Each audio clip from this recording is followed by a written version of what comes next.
अजयच्या जिद्दीचा प्रवास. लेखक राहुल सुर्वे. एका छोट्याशा गावात अजय नावाचा एक मुलगा राहायचा.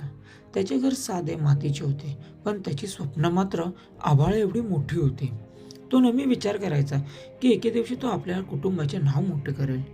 अजयच्या घराची परिस्थिती खूप गरिबीची होती. त्याला शाळेत जाण्यासाठी नवीन कपडे किंवा पुस्तके घेणेही शक्य नव्हते. तरीही तो दिवसा शेतात काम करायचा आणि मिळालेल्या वेळात जुन्या पुस्तकातून अभ्यास करायचा. गावातले काही लोक अजयची थट्टा करायचे. सोपान नावाचा एक गावकरी तर त्याला नेहमी म्हणायचा, "अरे अजय, स्वप्ने पाहणे सोपे असते, पण गरिबांच्या नशिबात फक्त कष्टच असतात. तू हे मोठे स्वप्ने पाहणे ना सोडून दे." लोकांच्या बोलण्याने अजय मनातून खचून गेला. तो रडत रडत आपल्या आईकडे कविताकडे गेला. कविताने त्याला जवळ घेतले आणि समजावले, "बाळा, लोकांचे काम बोलणे आहे. तू फक्त एकच मंत्र लक्षात ठेव, आजकालपेक्षा थोडं चांगलं करायचं आहे."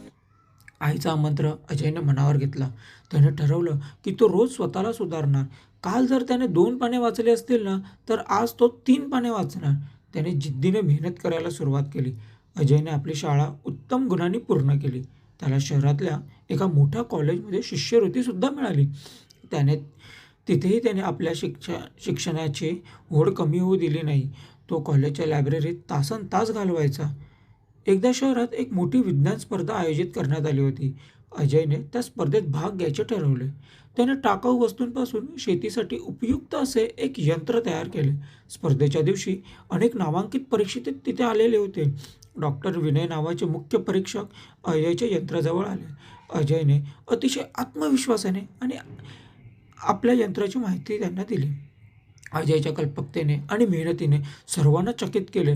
डॉक्टर विनय यांनी अजयला स्पर्धेचे पहिले बक्षीस जाहीर केले. अजयला स्टेजवर बोलावले तेव्हा त्याच्या डोळ्यात आनंद अश्रू होते. आज अजय एक यशस्वी इंजिनियर बनून आपल्या गावी परतला होता. तो आता गावातील मुलांना शिकवतो. तो एका लहान मुलांना सांगतो की यशस्वी होण्यासाठी फक्त एकच गोष्ट हवी, ती म्हणजे रोज स्वतःला कालपेक्षा थोडं श्रेष्ठ बनवणं.